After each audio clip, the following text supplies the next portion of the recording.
예, 이번 학기 예수 그리스도의 생애와 사역 이 과목을 시작하기 전에 간단한 강의 계획에 대해서 안내 말씀드리도록 하겠습니다. 본 강의는 복음서를 연대기 순으로 공부하는 것을 목표로 하고 있습니다. 우리 주 예수 그리스도의 탄생으로부터 시작해서 그분께서 지상사역을 마치고 하늘로 승천하실 때까지의 모든 사건들을 사복음서를 통해서 알아보도록 하겠습니다.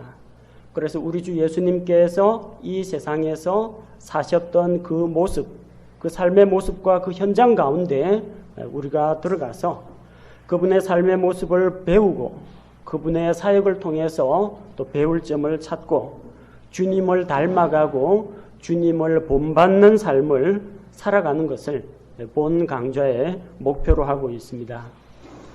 본 성경 공부를 위해서 교재는 반드시 성경책을 휴대하시기 바랍니다. 킹제임스 흠정역 성경, 바르고 정확하게 번역된 성경을 기초로 해서 강론을 하도록 하겠습니다.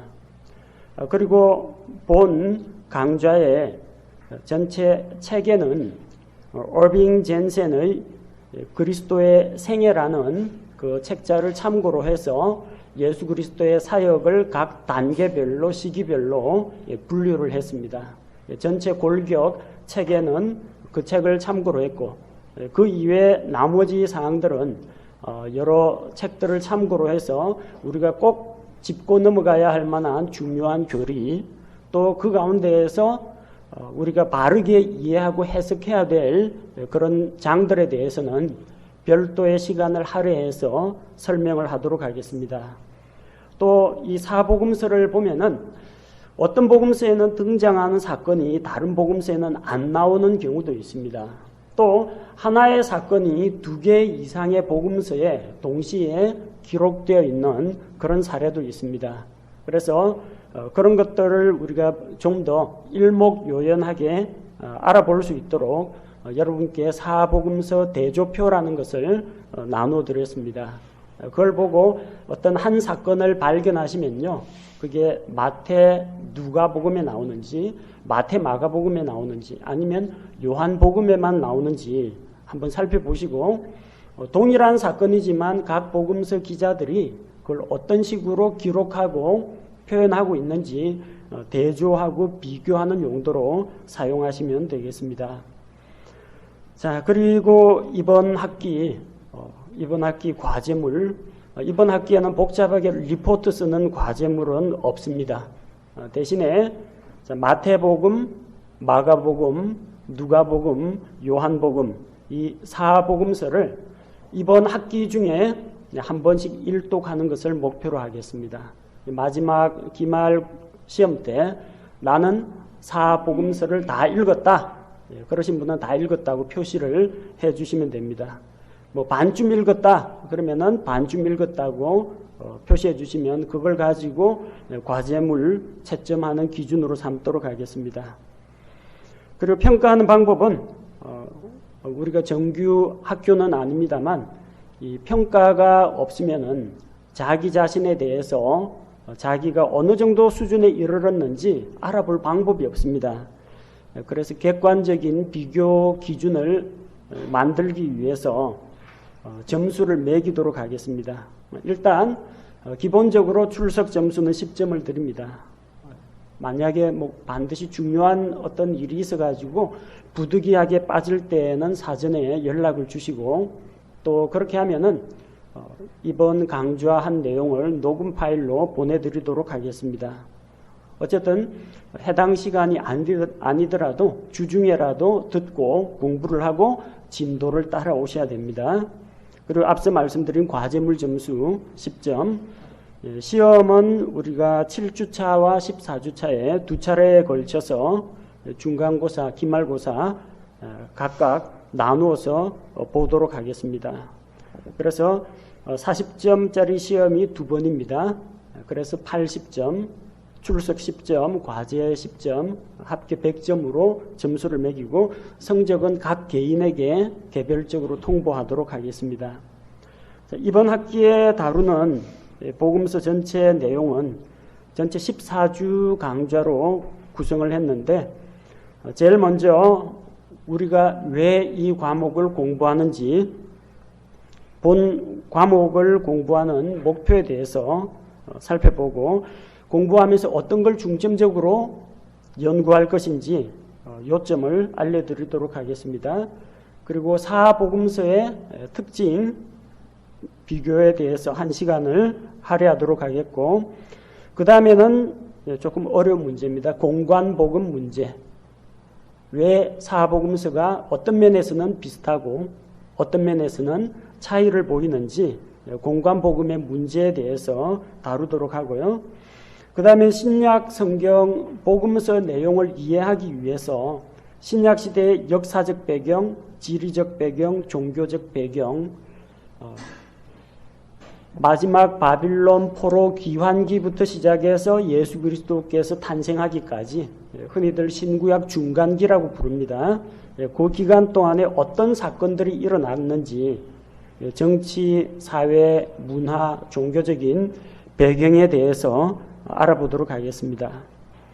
그 다음에는 구약 성경에 기록된 예수 그리스도에 대한 예언들 그리고 그 예언과 예언의 성취에 대해서 종합적으로 살펴보고요.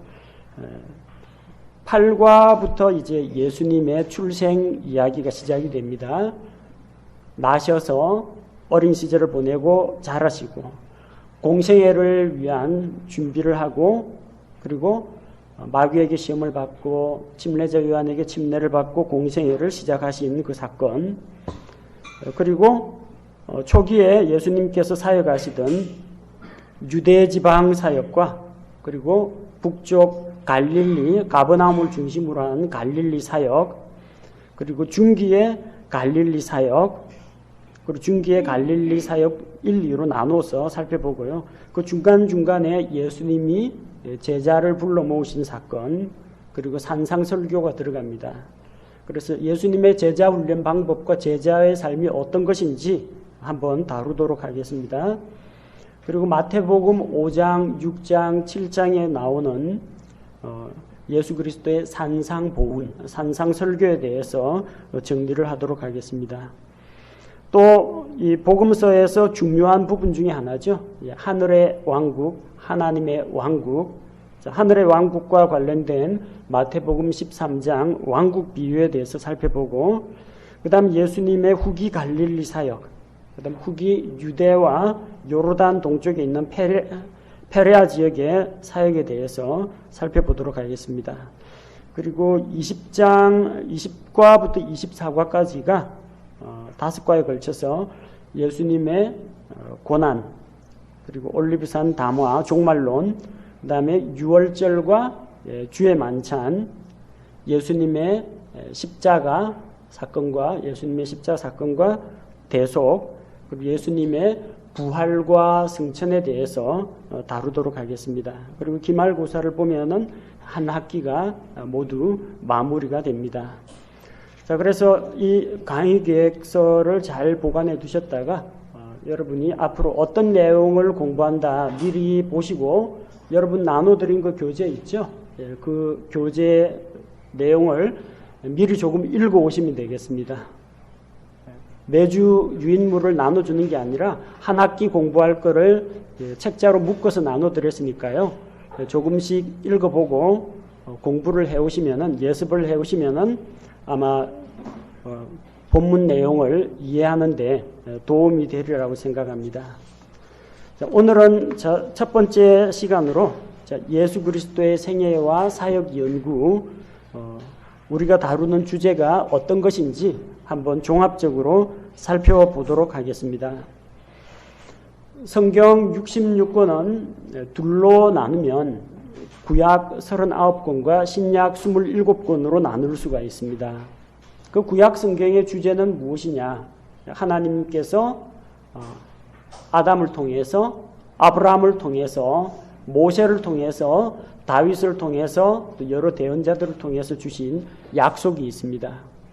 이 세상에 하나님의 아들 그리스도를 보내주시겠다, 세상의 구원자로 보내주시겠다는 약속이 들어 있습니다.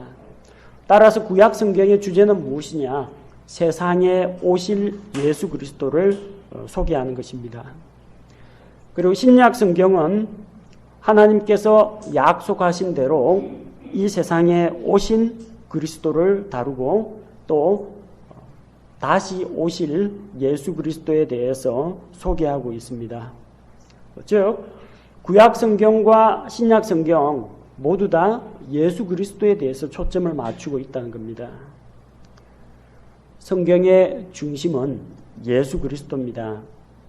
요한복음 5장 39절 말씀을 보겠습니다. 성경 기록들을 탐구하라. 너희가 그것들 안에서 영원한 생명을 얻는 줄로 생각하거니와 그것들은, 성경 기록들은 곧 나에 대하여 증언하는 것들이니라.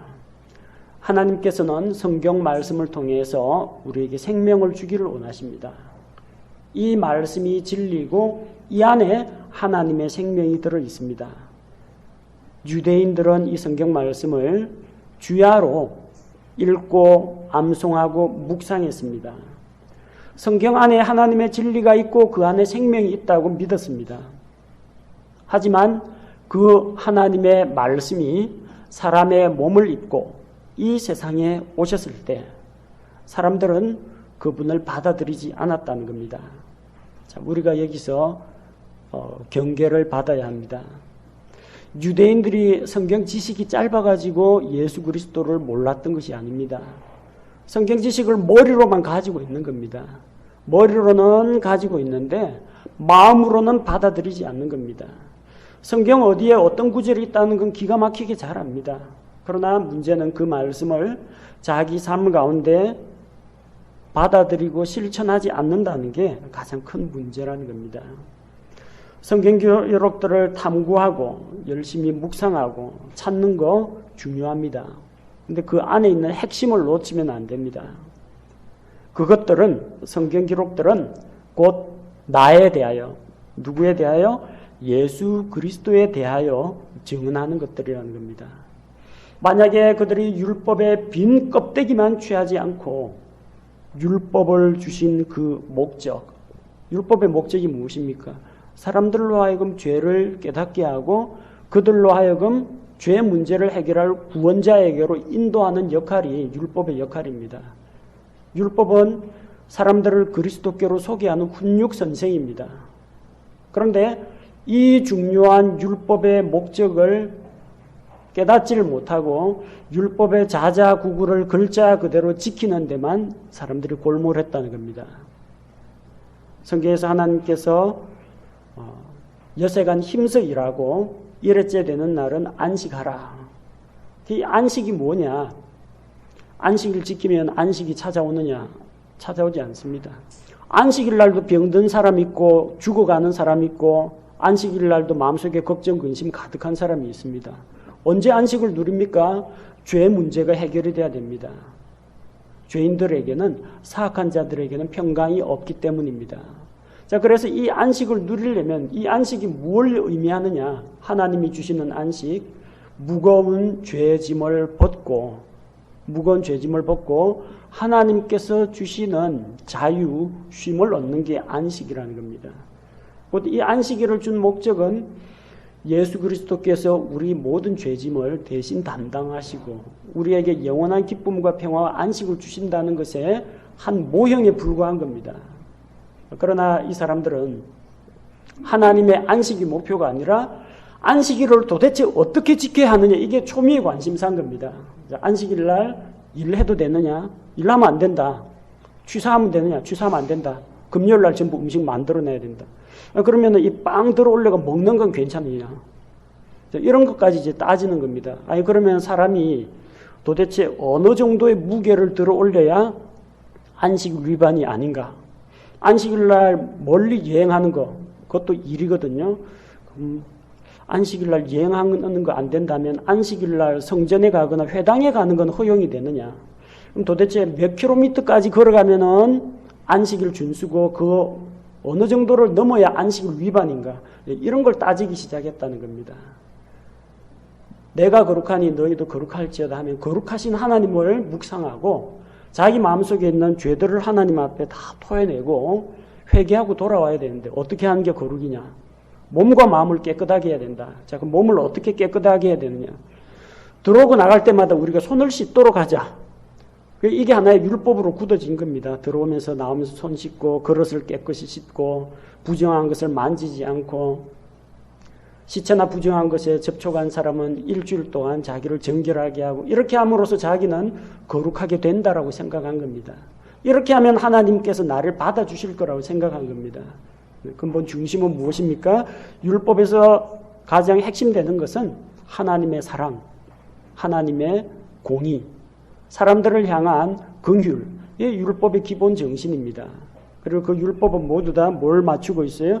예수 그리스도라는 그 실체에 초점을 두고 있습니다. 그 실체에서 나타난 그림자 중에 하나가 예수 그리스도라는 그 실체에서 나온 그림자, 그게 율법입니다. 안식일입니다. 유월절과 같은 그런 절기들입니다. 그게 다 예수 그리스도의 모형으로 주어진 건데 이 사람들은 전부 모형과 모델하우스에만 집착하고 실제 지어진 건물, 살아있는 하나님의 아들 예수 그리스도가 왔는데 몰라봤다는 겁니다. 뭘 놓쳤어요? 중심을 놓쳤어요. 성경의 중심은 그 율법이 아닙니다. 안식이 아닙니다. 성경의 가장 핵심되는 것은 예수 그리스도입니다. 그 예수 그리스도를 바르게 알면 성경 전체가 신구약 성경 66권이 전부 다 연결됩니다. 그래서 우리가 왜 이 복음서를 여러 번 읽고 또 반복해서 읽고 설교를 들었는데도 만약에 복음서에서 예수님이 베푸신 어떤 기적이라든지 예수님의 아주 멋진 비유 여기에만 초점을 맞추면 알맹이를 놓치는 겁니다. 핵심은 예수 그리스도라는 겁니다. 구약 성경을 읽건 신약 성경을 읽건 또 복음서를 읽건 서신서를 읽건 예언서를 읽건 간에 성경의 가장 중심 주제는 예수 그리스도 우리 주님이라는 것을 잊어버리면 안 되겠습니다. 자, 여러 다양한 주제 가운데에서 왜 우리가 예수 그리스도의 생애와 사역을 연구하는가? 그 첫 번째 이유는 예수님을 아는 지식이 가장 뛰어난 것이기 때문입니다. 세상에는 여러 가지 지식들이 있습니다. 그래서 몸을 건강하게 하는 지식도 있고 사회에서 성공하게 하는 지식도 있습니다. 또 돈을 잘 벌 수 있는 비법, 남을 잘 웃길 수 있는 이런 데 대한 지식들도 있을 겁니다. 그러나 그런 지식들과 비교할 수 없는 것이 하나님의 말씀에 대한 지식입니다. 하나님의 말씀, 신구약 성경에 대한 이런 폭넓은 이해야말로 우리에게 가장 중요한 지식입니다. 성경에 관한 지식도 여러 가지가 있습니다. 어떤 사람은 성경의 역사를 다 꿰뚫고 있는 사람이 있습니다. 창세기부터 계시록까지 인류의 역사를 꿰뚫는 것 대단히 중요한 일입니다. 성경에 나오는 인명이나 지명 하나도 놓치지 않고 빠짐없이 공부하는 분들이 있습니다. 어떤 분은 성경에 나오는 동물과 식물 이것만 집중적으로 연구하는 분들도 있어요. 그 연구하다 보면 또 깨달음이 있고 뭔가 은혜가 되는 게 분명히 있습니다. 다 좋은 겁니다. 또 성경에 나오는 하나님께서 우리에게 주신 교리, 우리가 믿는 바 교리 중요합니다. 그러나 그 모든 지식 가운데서 가장 중요한 지식은 무엇이냐? 우리 주님을 아는 지식이라는 겁니다. 빌립보서 3장 8절에서 바울이 고백하기를 자기가 옛날에 가지고 있던 그 많은 지식들, 그리고 자기가 행위로 쌓아 올린 율법의 의, 이런 모든 것들을 전부 다 참으로 확실히 모든 것을 손실로 여김은 불필요한 것이 아니라 마이너스로 손실로 여겼다는 겁니다. 그리스도 예수 내 주를 아는 지식이 뛰어나기 때문이라. 내가 그분을 위하여 모든 것에 손실을 입고 그것들을 단지 배설물로 여김은 내가 그리스도를 얻고 그분 안에서 발견되기 위해서라는 겁니다.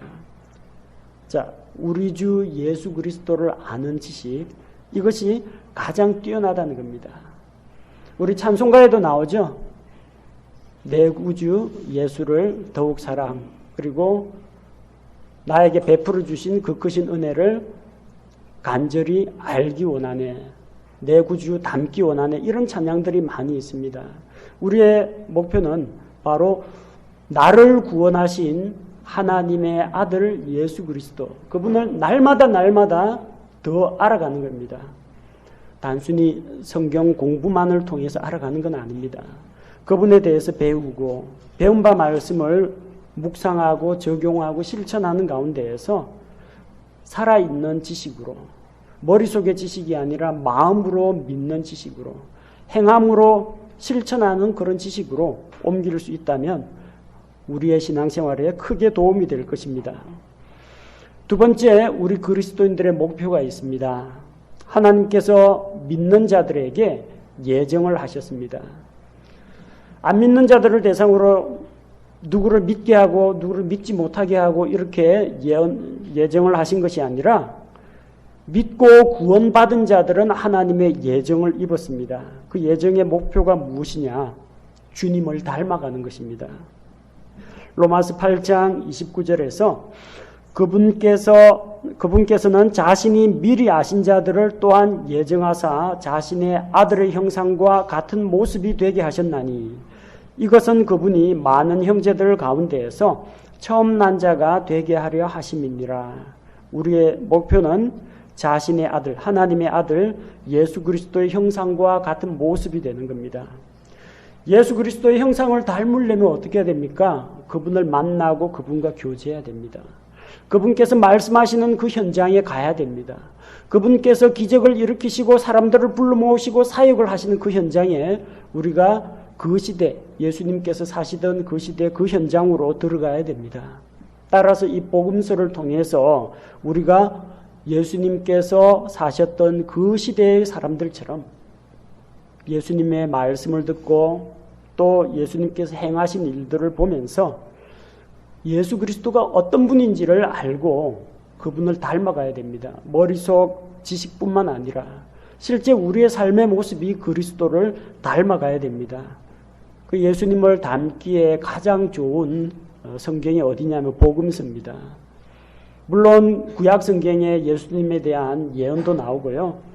신약 성경 서신서에도 예수님에 대한 소개가 나옵니다만 그분의 일거수일투족 모든 그분의 말씀을 우리가 하나도 놓치지 않고 다 만날 수 있는 곳이 복음서이기 때문입니다. 세 번째, 우리는 그분을 닮아가며 또한 그분께서 살아가셨던 그 삶을 그대로 따라가야 됩니다. 베드로전서 2장 21절 말씀에서 참으로 너희가 심지어 그 일을 위해 부르심을 받았나니 그리스도께서도 우리를 위해 고난을 당하심으로 우리에게 본을 남기사 너희가 자신의 발자취를 따라오게 하셨느니라. 주님께서는 우리가 그분의 발자취를 따라오기를 원하십니다. 그래서 예수님 걸어가신 그 발자취를 살펴보아야 됩니다. 대적자들 앞에서 예수님은 어떤 삶을 사셨는가? 예수님께서는 가난하고 병든 자들 앞에서 어떤 모습을 보이셨는가? 우리 주 예수 그리스도께서는 빌라도의 법정에서 십자가 위에서 어떤 모습을 보이셨는가? 우리가 그분의 사역과 그분의 기적의 현장과 그분의 고난의 현장, 죽음의 현장, 부활의 현장에까지 그분의 발자취를 따라가기 위해서는 이 복음서를 연구하는 것이 필요합니다.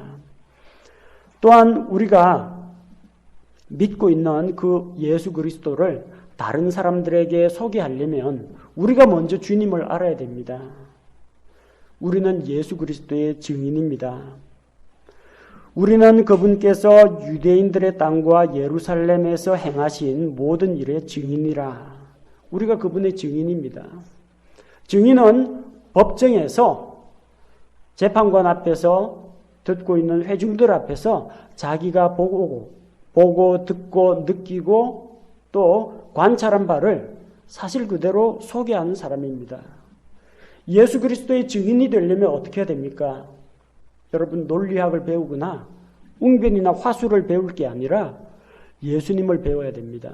우리는 변호사가 아닙니다. 사람들 앞에서 논쟁을 걸고 논리적으로 예수는 주님이다 증명을 하는 존재가 아니라 증인이에요. 증인은 자기가 본 것을 그대로 사실대로 진술하면 됩니다. 내가 본 게 적다 할 말이 별로 없습니다. 내가 근데 주의 깊게 안 봐서 얼렁뚱땅 성경을 읽다 보니까 조금 잘못 봤다. 그럼 엉뚱한 진술이 나옵니다.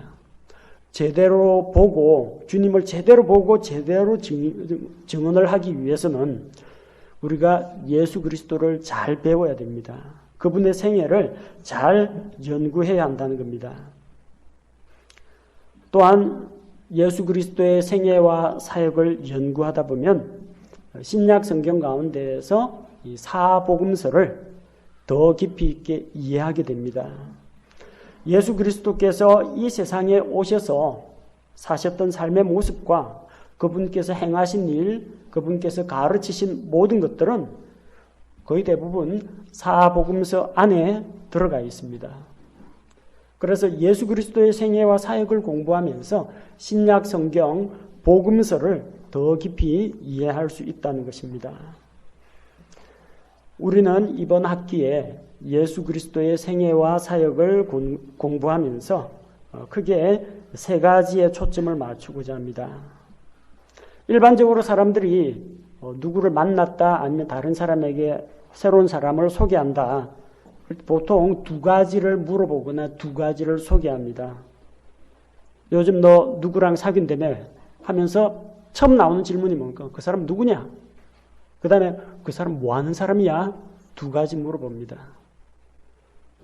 새로운 사람을 자기가 소개할 때도 마찬가지죠. 자, 인사하시죠. 이쪽은 그 총무과에 근무하는 아무개라고 합니다. 이 사람은 현재 이러한 일을 담당하고 있습니다. 보통 그가 누구이냐, 신분, 그 사람에 대한 소개와 함께 그 사람이 어떤 일을 했느냐, 어떤 업적을 이루었느냐 두 가지를 이야기합니다. 예수 그리스도에 대해서도 우리는 두 가지를 배워야 됩니다. 첫째, 예수님은 누구신가? 예수님은 누구신가? 찬송가에도 나오죠? 예수님은 누구신가? 우는 자의 위로와 그리고 예수님은 죄인들의 구주가 되시고 예수님은 우리 생명 대신에 그 가사들이 다 어디서 나왔겠습니까? 예수 그리스도의 생애와 사역을 공부하다 보면은 긍휼이 많으신 주님, 구세주가 되신 주님, 놀라운 능력의 주님, 예수님이 누구신지를 배우게 됩니다.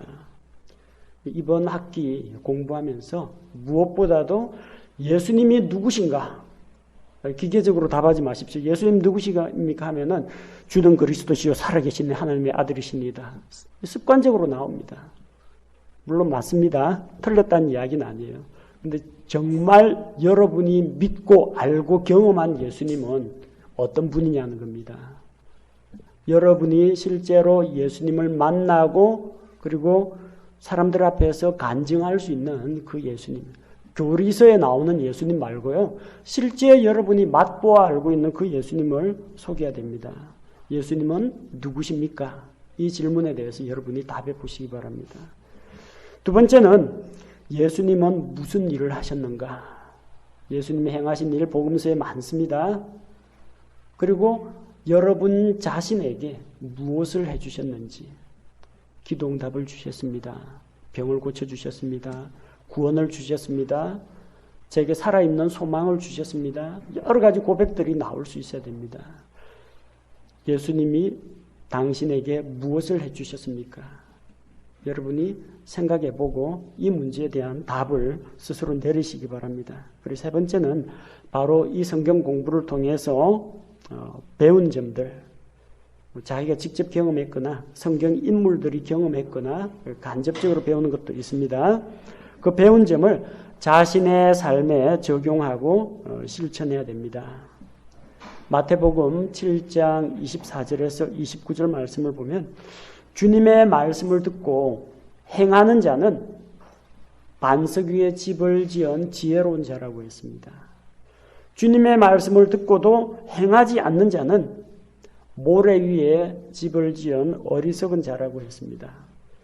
그래서 겉보기에는 그냥 뭐 둘 다 집으로 보입니다. 어디서 차이가 납니까? 보통 때는 몰라요. 바람 불고 비가 오고 홍수가 나면 그 집이 무너지는지 무너지지 않는지 보통 때는 모릅니다. 이 사람도 교회 다니는 사람, 저 사람도 교회 다니는 사람. 하지만 환란이 찾아오고 유혹이 찾아오고 또 사람이 감당할 수 없는 이런 시련이 찾아왔을 때 그가 어떤 모습을 보이는지를 보면 그가 지혜로운 자인지 어리석은 자인지 알 수가 있습니다. 말씀을 듣는 건 똑같습니다. 주님으로부터 마태복음 5장, 6장, 7장 모든 사람이 말씀을 들었습니다. 근데 차이가 어디서 납니까? 듣는 데서 그친 사람이 있고 듣고 그 말씀에 순종한 사람이 있다는 겁니다. 부디 이번 학기 동안에 배우는 이 예수 그리스도의 생애와 사역이 여러분의 머리를 크게 만드는 것이 아니라 정말로 여러분의 삶을 변화시켜 놓는 그런 성경 공부가 되기를 바랍니다. 자, 성경 공부하는 방법은 우리는 신약 성경의 복음서를 기초로 해서 공부할 겁니다. 마태, 마가, 누가, 요한복음을 꼬박꼬박 읽어 나가시기 바랍니다. 그리고 뿔뿔이 흩어져 있는 각 복음서의 사건들을 전부 다 취합해서 4권의 복음서를 통합해서 공부하게 됩니다. 이를 위해서는 각 복음서가 기록된 목적, 그리고 수신자, 기록자가 강조하고 있는 복음서의 그 특징, 유사점과 차이점들을 잘 알고 계셔야 합니다. 자, 그리고 성경 공부는 이 복음서들을 주제 단위가 아니라 연대기 순으로 시간 순서대로 구성해서 공부하도록 하겠습니다. 그래서 성경의 배경이라든지 뭐 하늘의 왕국, 제자의 삶 이런 것들은 별도의 주제로 다루겠지만 나머지는 시간 흐름에 따라서 예수님께서 태어나신 그때부터 시작해서 마지막 승천하실 때까지의 그 사건들을 전체적으로 다루어 보도록 하겠습니다. 자, 2번째 페이지에 보니까 이제 알파벳으로 본 예수님의 생애가 나오죠. 자, 첫 글자를 따서 이제 A부터 G까지입니다. A, B, C, D로 외우시면 됩니다. 이 순서가 예수님의 전체 생애를 종합적으로 정리한 겁니다. 하나씩 살펴볼게요. 예수님 탄생부터 승천까지. A, angel, 천사. 천사가 마리아에게 예수님께서 탄생하실 것을 알려주죠. 천사의 수태고지가 먼저 있습니다. 이 내용은 누가복음에 나옵니다. 두 번째는 B, birth, 탄생이죠. 예수 그리스도께서 성경의 예언대로 탄생하셨습니다. C, carpenter, 목수. 예수님의 어린 시절에 대해서는 성경에 많이 기록된 게 없습니다. 목수인 요셉 밑에서 자기를 길러주신 아버지와 함께 같이 일하고 또 부모님을 모시고 섬겼다는 그런 기록만 남아 있습니다.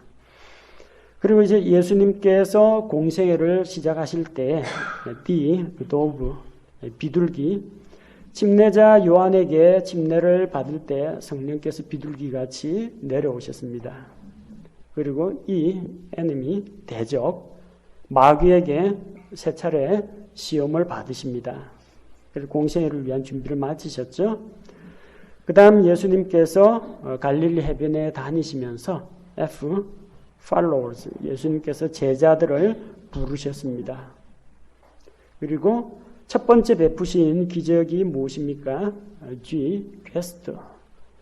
가나의 혼인잔치에 손님으로 참석하셔서 물로 포도즙을 만드셨습니다. 그리고 그 이어서 H, house cleaning, 청소를 하셨죠.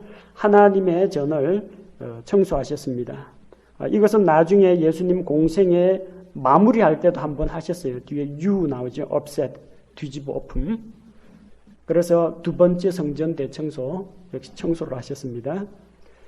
그 다음에 예수님께서 많은 무리들을 모아놓고 말씀도 하셨지만 소수의 사람들을 대상으로 맨투맨 방식으로 교제하면서 상담도 해주셨습니다. 인터뷰. 그래서 유대인 남자 니고데모가 밤에 찾아왔죠. 니고데모와 인터뷰를 하시면서 사람은 다시 태어나야 한다.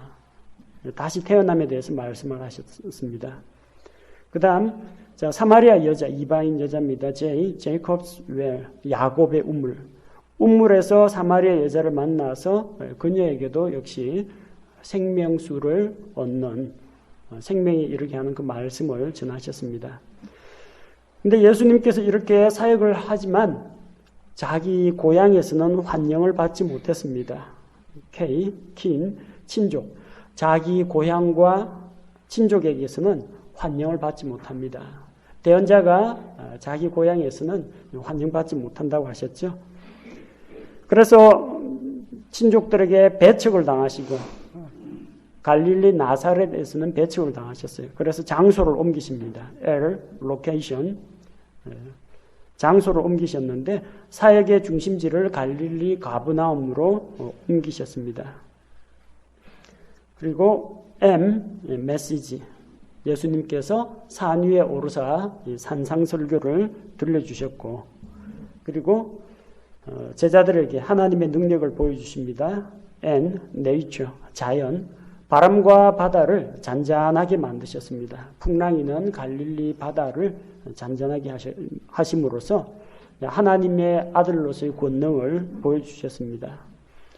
하지만 사람들은 예수님의 기적과 능력을 맛보고 나서도 그분을 반대했습니다. opposition, 반대, 사람들로부터 반대를 받았습니다.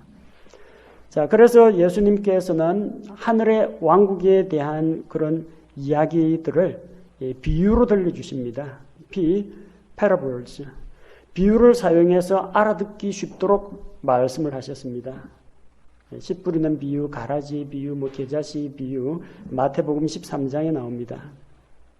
그리고 갈릴리 사역 후기에 가서는 제자들에게 질문을 하시죠. question. 사람들이 나를 누구라고 하느냐? 또 제자들에게 물어보십니다. 너희는 나를 누구라고 하느냐? 여기에서 가이사랴 빌립보의 고백, 베드로의 고백이 나오죠. 주는 그리스도시요 살아계신 하나님의 아들이십니다. 이때로부터 예수님께서 자기가 예루살렘에 올라가서 수제사장들과 장로들에게 고난을 받아 십자가에 죽고 또 셋째 날에 부활할 것을 말씀하셨습니다. 자, 그리고 revelation, 계시 보여주십니다. 하나님의 왕국이 임하게 될 때, 하늘의 왕국의 영광이 임하게 될 때 예수님께서 영광 가운데 들어가게 될 것을 너희 중에서 죽기 전에 볼 자들도 있느니라 하셨는데, 베드로, 요한, 야고보 세 제자를 데리고 변화산에 올라가서 영광스러운 모습으로 몸이 변화되셨고, 또 모세와 엘리야가 더불어 나타나서 예수님과 대화하는 것을 제자들이 보게 됩니다. 자, 그러나 예수님께서 자기를 하나님의 아들이라고 말씀하심에 따라 유대인들은 예수님을 돌로 치려고 하죠. 스톤, 돌로 치려고 합니다. 그리고 예수님께서는 무덤 속에 장사된 나사로, 베다니 마을의 나사로, 죽은 지 나흘이 지난 그 시체를 다시 살리십니다. 무덤 이야기. 그리고 이 예수님께서 예루살렘에 올라가셔서 나귀 타고 예루살렘에 들어가셔서 성전 청소를 하십니다. 공생에 시작할 때 한번 청소했는데 3년 반 지났지만 뭐 달라진 거 없어요. 여전히 거기서 매매하고 장사하고, 주의 집은 만민들이 기도하는 집이 될 것이라고 하셨는데 그들은 강도의 굴혈, 장사치의 소굴로 만들었다는 겁니다. 그리고 예수님께서는 제자들을 따로 데리고 나오셔서 예수님께서 올리브산에서 장차 있을 일에 대해서, 말세의 징조, 대환란에 대해서 알려주셨습니다. 비전, 미래에 일어날 일들을 그들에게 비전으로 보여주셨습니다. 그리고 6월절 주의 만찬 때 W. 워싱, 제자들의 발을 씻기면서 섬기는 삶의 모본을 보여주셨습니다. 그리고 마침내 예수님께서는 이방인들의 손에 넘겨지셔서 execution, 십자가에서 사형을 받게 됩니다. 그리고 Y, yes, 주님은 부활하셨습니다. 사망 권세는 yield, 주님께 굴복했습니다. 그리고 그분께서는 하늘로 승천하신 이후에 자연, 시온, 주께서 시온으로 다시 돌아와서 온 세상을 그분이 상속 유업으로 취하시고 전 세계를 다스리는 왕들의 왕으로 이렇게 다시 오실 것입니다. 그래서 이 알파벳 순서만 잘 외워두시면 이 알파벳 단어가 어떤 단어의 첫 글자인지를 잘 기억해 두시면 복음서에서 일어난 예수 그리스도의 그런 생애를 이렇게 간단하게 요약 정리할 수가 있습니다. 그 구체적인 내용들은 앞으로 강의를 진행해 나가는 동안 하나하나씩 배워 나가도록 하겠습니다.